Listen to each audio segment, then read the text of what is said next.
Olá, nós hoje estamos aqui reunidos no nosso sexto SobraCast, quarto vídeo, e temos aqui um convidado especial, nosso professor, Dr. Isidoro, endocrinologista, que vai trazer os esclarecimentos e vai nos falar um pouco sobre compulsão em quarentena e de um modo geral também.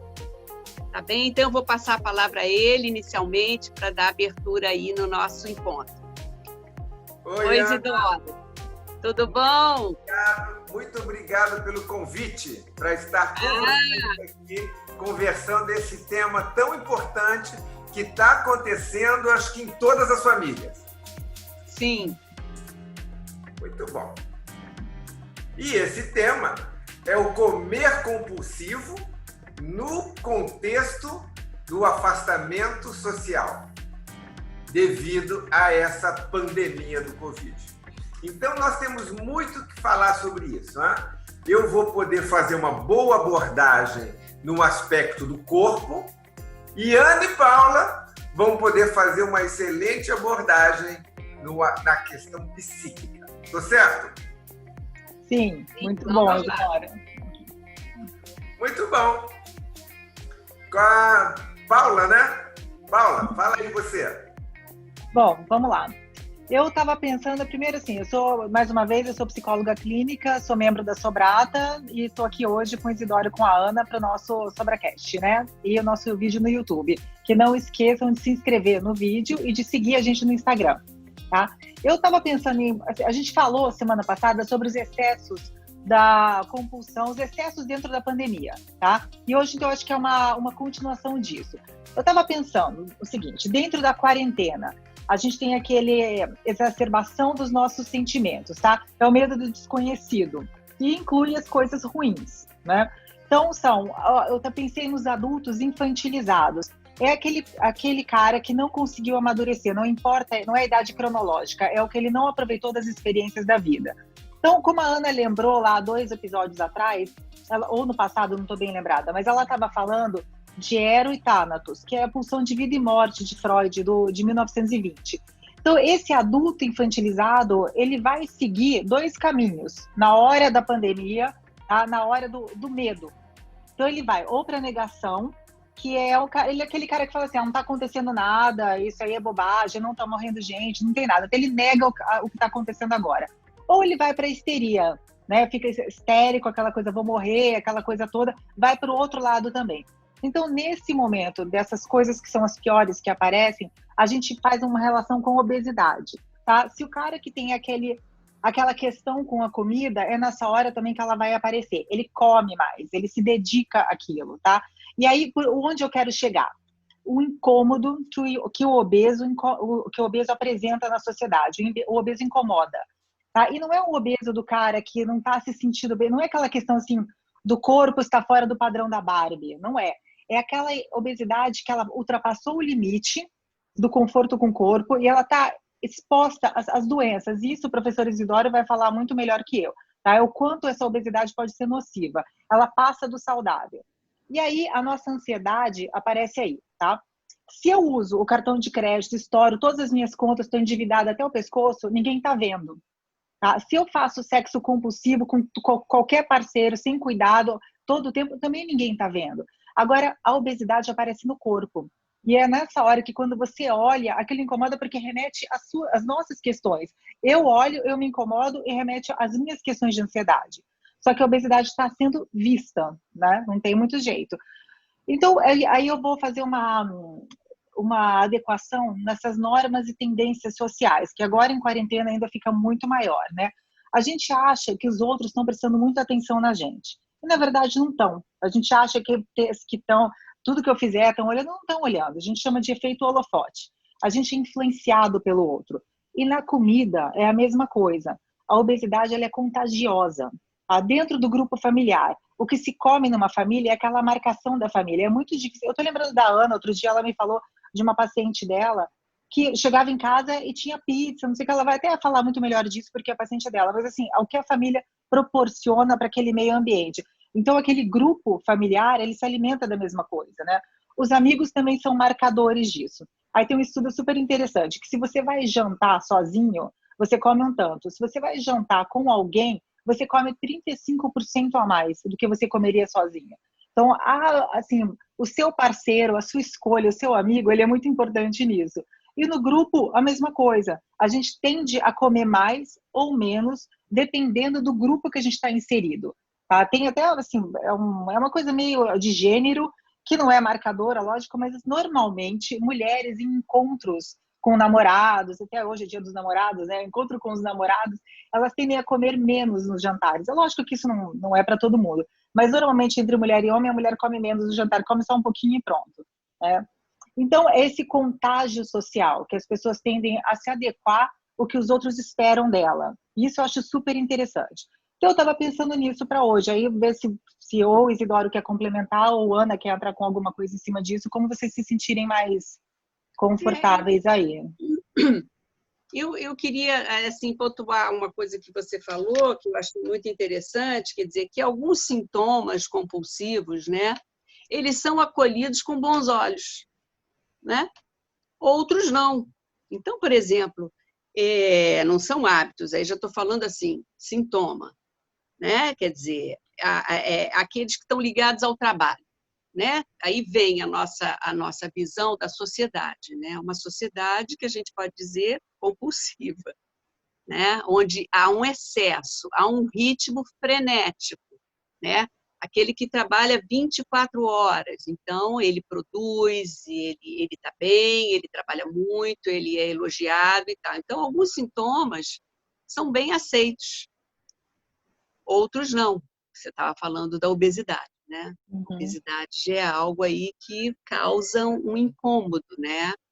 E as regras sociais, né? Quer dizer, o compulsivo, aí eu já vou falar um pouquinho, né? Quer dizer, a própria palavra compulsão, ela sugere uma coerção, né? Quer dizer, ele está compelido a repetir incessantemente, sem possibilidade de escolha. Ele não escolhe.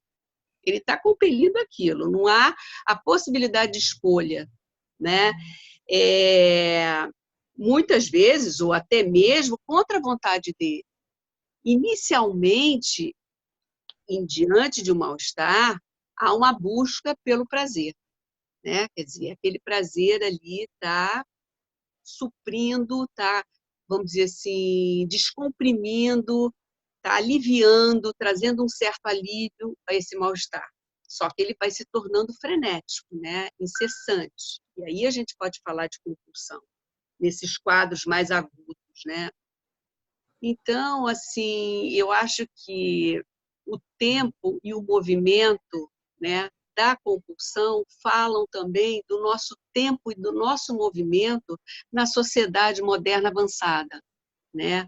Onde o tempo se tornou escasso. Nós até, Paula, comentamos numa desses encontros sobre a gente não tinha tempo para nada, né?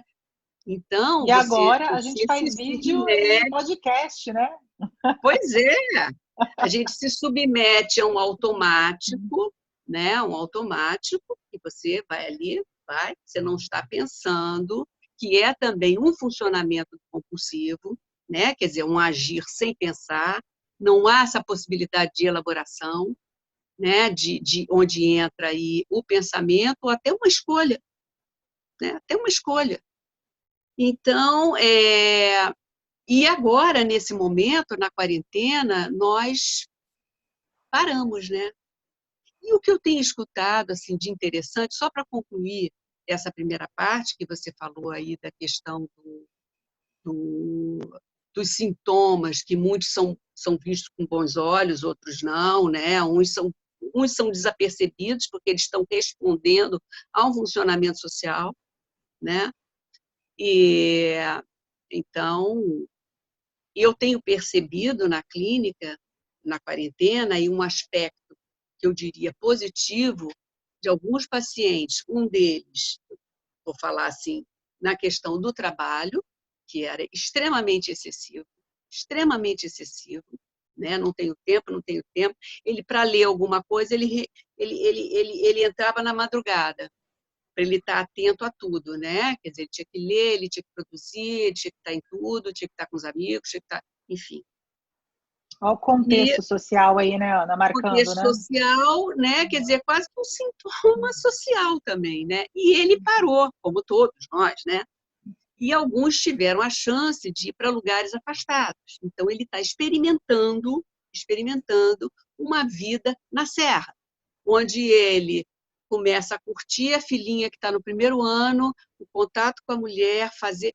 E aí ele começa a se indagar, que é uma questão de uma elaboração, o que eu quero da vida, o que eu quero fazer. Será que nós pensamos, indagamos, escolhemos ou entramos nessa submissão a um imperativo, né? Ao ser bem-sucedido, a isso, aquilo, ou trabalhar muito, né? Sem pensar se era aquilo mesmo que queria, né? Respondendo a uma demanda externa, né? E esse foi um que começou a indagar e gostando dessa outra vida. Como é que vai ser agora o retorno? Como é que eu vou me adequar, né, ao meu trabalho? Vou perder esse tempo que eu estou tendo com a minha filha, vou trabalhar num outro ritmo, vou poder curtir outras coisas que ele nem pensava se gostava ou não gostava, né? Fazia, né? E uma outra situação de uma paciente que eu comecei a atendê-la lá na PUC, no nosso curso de especialização, né? Portanto, tem 2 anos de atendimento, até fiz a minha monografia, o trabalho final de curso, em função desse atendimento, e só agora, na quarentena, quer dizer, eu até terminei o trabalho pensando na possibilidade de futuramente ela conseguir uma elaboração possível e uma escolha pela cirurgia bariátrica, quem sabe?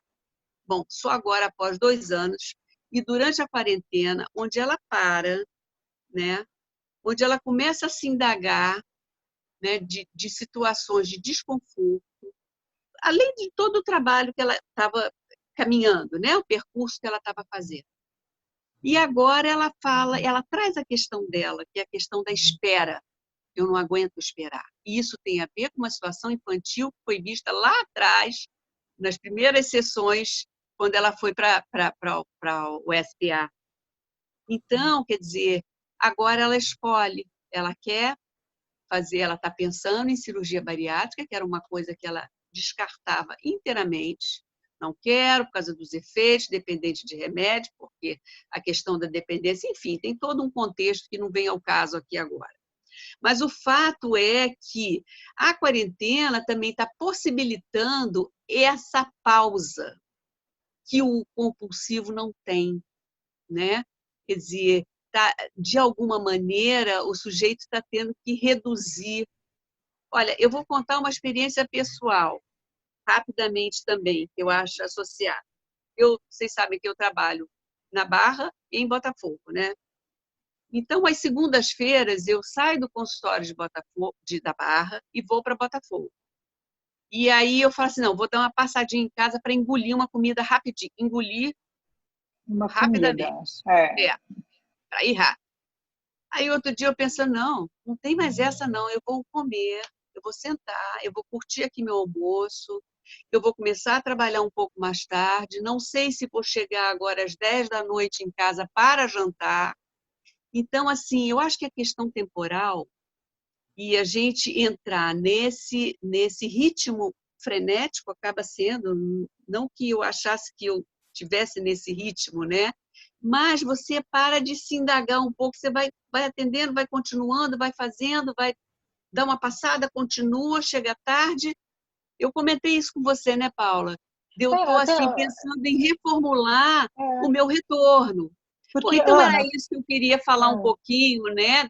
Assim, da mas só questão desse social. assunto que você está falando, só rapidamente. Quando a gente está no consultório, o que a gente está vendendo ali? É o bem-estar para a pessoa. Eu não estou ali para a pessoa virar loira, morena, emagrecer, engordar. Não, eu não estou ali para aquilo. Eu estou ali para ela se sentir melhor. E se a gente não faz isso na nossa vida, como é que eu posso entregar isso para o outro? Não é? Não, naturalmente, né? Quer dizer, no caso do compulsivo, né? Ele está simplesmente tamponando a dor emocional dele.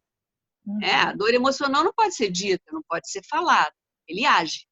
né? Quer dizer, então, esse tempo do sujeito de elaborar, sem ser atropelado pelo mundo, né, de imposições, que é essencial, né? Então, eu só comparei a história dessa parada, né, de você não seguir é por ali, então vamos A lá. É por manada, lá, né? né? É a Você manada. começar a refletir, indagar, e o tempo de elaboração não é o cronológico, né? É o tempo, agora o tempo é rápido, tem que ser para ontem, para agora, é a rapidez, né? E o nosso tempo psíquico, o nosso tempo de elaboração do sujeito é um outro tempo. Muito bem, Ana. Acho que tanto a Ana quanto a Paula fizeram uma ótima abordagem dessa perspectiva psicológica, psíquica, né? Das nossas angústias e né? Tanto as angústias da vida, as vivências, quanto as angústias da ambição, né? De fazer muito e querer tudo ao mesmo tempo, né? A pessoa que trabalha muito, né? A compulsão ao trabalho, né? Que às vezes substitui a compulsão do comer, né? Que são esses aspectos psicológicos que trazem uma alteração no comportamento e acaba afetando o nosso corpo, trazendo doenças corporais, né?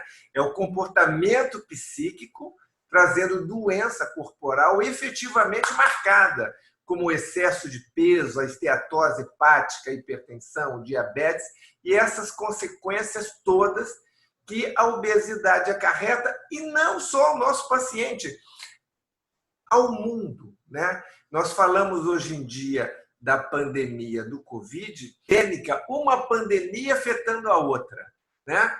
E nós acompanhamos assim pela mídia, os nossos pacientes, a nossa família, e todo mundo está se declarando que está ganhando peso no afastamento social, ganhando peso em casa, inclusive fazem muitas postagens engraçadas a respeito disso, né? Agora, será verdade mesmo que as pessoas estão ganhando peso, né? Eu acho que até talvez nós poderíamos ir em campo e verificar verdadeiramente se as pessoas ganharam peso nessa pandemia. É uma oportunidade, né? Porque na pandemia de 1920, 18 a 20, a obesidade não era pandêmica naquela época. E agora sim, nós temos duas pandemias, a da obesidade e a do Covid. Quer dizer, verificarmos concretamente se as pessoas ganharam peso, né? Eu acho que todos nós podemos fazer isso no consultório. Por exemplo, qual era o seu peso antes da pandemia? Qual é o seu peso agora? Qual é o seu peso daqui quando terminar a pandemia? Que a pandemia vai terminar.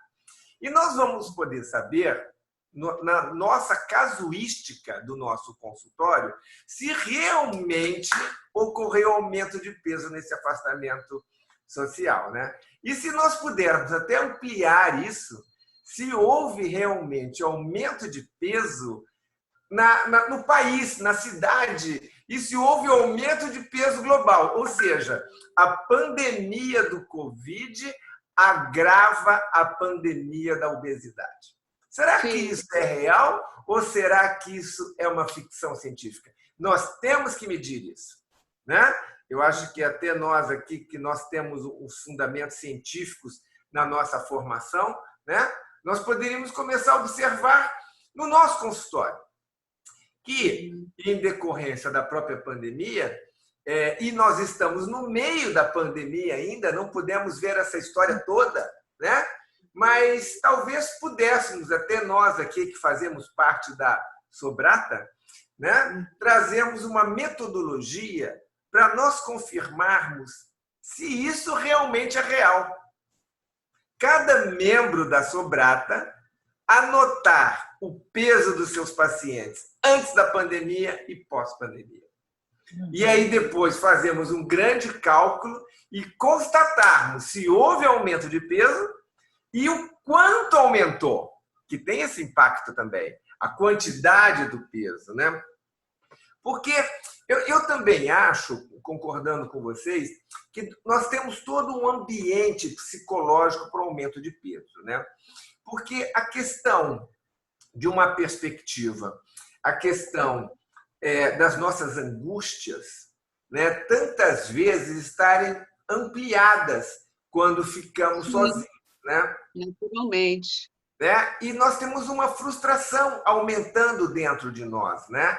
Que essa diminuição do contato social nos traz uma redução do prazer. Nós temos um prazer pelo contato social. Então, quando eu observo da perspectiva dos neurotransmissores, eu vejo que o nosso cérebro, com a redução do contato social, deve ter uma redução da dopamina. Dopamina essa que é aumentada pela alimentação. Quando nós comemos uma coisa gostosa e a comida tem o contato na língua, o primeiro sinal dos neurotransmissores é que a dopamina aumenta. Por isso que coisa gostosa nos dá tanto prazer. Nós temos um efeito cerebral. E, em segundo momento, quando a comida penetra pelo aparelho digestivo, nós temos o aumento da serotonina, que é um segundo estímulo ao prazer. Então, nós temos dois estímulos ao prazer, tanto a língua quanto a entrada do alimento no aparelho digestivo. E diante dessa questão, dessa nossa frustração, né, de estarmos com redução do contato social, há uma lógica que a gente busque compensar isso no alimento, né? E talvez algumas pessoas possam buscar mais ou menos, mas eu também penso que nós vamos ter que constatar isso. Está aí um grande trabalho que nós podemos construir, né, Ana? Uhum. Sim, nós vamos ver esses efeitos, né, pós-pandemia. Exatamente, né? Porque nós temos mais um efeito, viu? Nós temos mais um efeito que tem me surpreendido.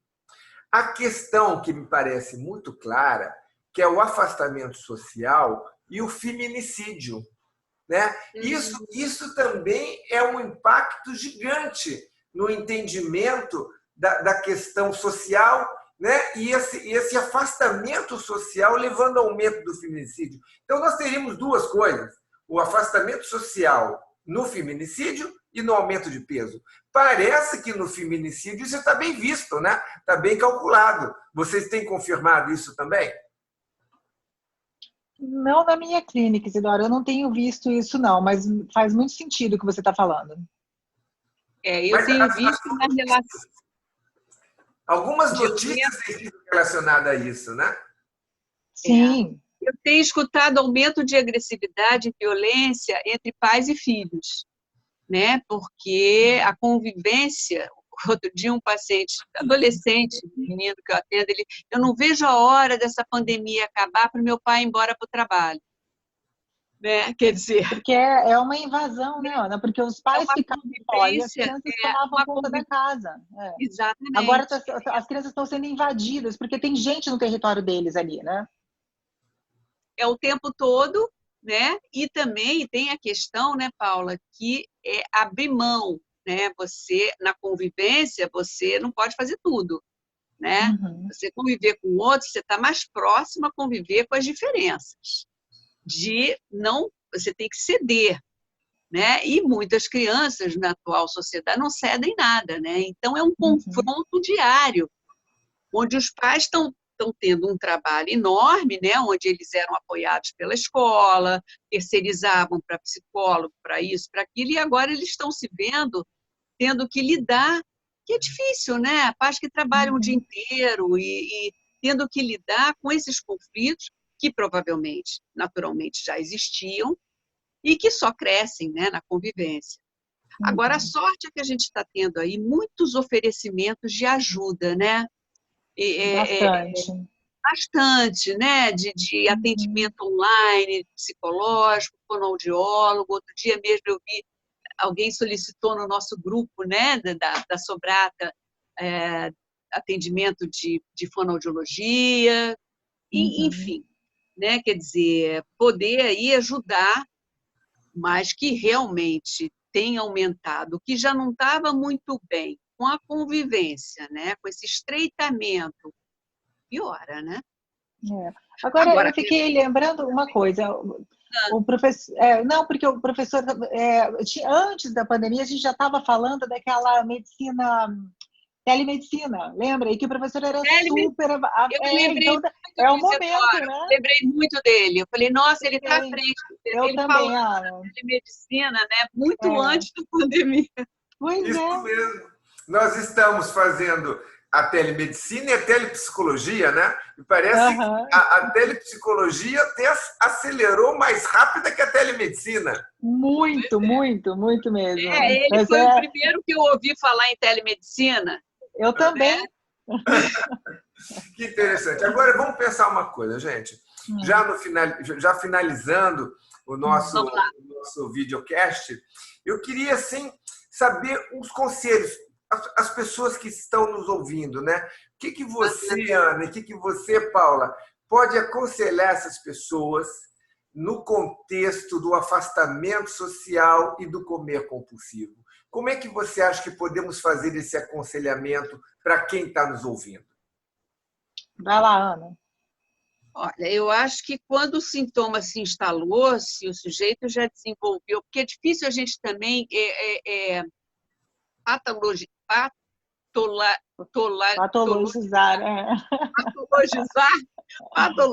nesse momento, né? Porque as reações, né, são naturais, né? O sujeito está vivendo um momento diferente, né, de angústia, de isolamento, de afastamento. Bom, mas quando isso passa a ser uma maneira de viver, passa a ser dependente daquilo, o que ele poderia fazer? O que poderia auxiliar pessoas com já um comprometimento na questão alimentar, né? É que busquem atendimento, que tentem introduzir uma rotina, que passam a prestar atenção, né, no que estão comendo, reduzam aí as coisas que você vai poder falar muito melhor que eu, porque é médico, mas assim, biscoitos e açúcares e coisas que dão prazer, né? Começar a prestar atenção nisso, né? Agora, eu acho que, mais uma vez, o que eu vejo como ajuda é tentar estabelecer uma rotina diária. Procurar amigos, procurar desabafar, dividir com alguém alguma angústia, né? Eu vejo assim que pode ser um caminho de olhar para si e de outras questões avançarem, né? A gente acaba falando de muita coisa negativa, né? Porque o nosso trabalho também capta muito isso, né? O que é sofrimento do outro e tal. Mas tem muita coisa boa também nessa quarentena. Tem gente que está se adaptando super bem. Como o professor falou, será que estão engordando mesmo? Tem gente que não está engordando, tem gente que emagreceu. Né, que tá, assim, o Paulinho é um exemplo. Ele vai editar o nosso vídeo, mas ele é um exemplo clássico aqui de que ele está malhando todo dia, está comendo melhor. Ele fala isso pra gente. Então, assim, existe bastante coisa boa. Lógico que assim, aquela violência doméstica a gente fica super assustado, porque não tem como interferir muito nisso. Apenas quando o negócio exacerbou muito. Agora, as coisas, então, assim, a convivência familiar saudável está ótima. Né? Então, assim, se você tem a rotina, eu ainda insisto no ponto, como a Ana, rotina, uma alimentação melhor, o ritual de fazer a sua comida, às vezes o pessoal não tem tempo, tem gente que está trabalhando direto, mas assim, comer alguma coisa melhor, alguma coisa que seja saudável. Se você ficar no álcool e no açúcar, não vai chegar em lugar nenhum, nunca. Nem na pandemia, nem fora da pandemia. Né? Então, assim, escolher uma coisa que seja boa, porque a vida é hoje. Né? Existe o amanhã, mas a gente está preso no hoje. Então, se não for bom agora, quando é que vai ser? Não é isso? E professor, o que você acha que pode ser bom também para os outros? Pois é, né? O que eu percebo é a questão do sofrimento, né? Que muitas vezes o comer compulsivo nem sempre está ligado à obesidade. Às vezes nós temos o comer compulsivo da pessoa com peso normal. Né? Mas o que é bem evidente para nós são todas aquelas pessoas que, quando comem, sentem culpa. Eu acho que é aí que está o problema, seja o peso normal, ou seja, obeso, e nós sabemos que isso ocorre muito mais com obeso, a pessoa que come e sofre e sente culpa. Quer dizer, o sofrimento não tem cabimento na proposta humana hoje, né? A nossa proposta humana é sermos felizes todos os dias. A gente acordar feliz, dormir feliz, acordar feliz, dormir feliz, porque nós temos uma abundância de recursos hoje em dia que não tínhamos no passado. Independente disso, totalmente consciente da angústia de viver e dos nossos problemas sociais. Mas dentro do nosso contexto mental, nós podemos ter o conhecimento e ser feliz todos os dias. E quando a comida passa a ser fonte de sofrimento, nós temos um problema. Nós temos um problema. Afinal de contas, comida é necessário para vivermos. E a comida é toda uma proposta biológica de sentirmos felizes. E quando aquela comida nos faz infeliz, tem um problema, né?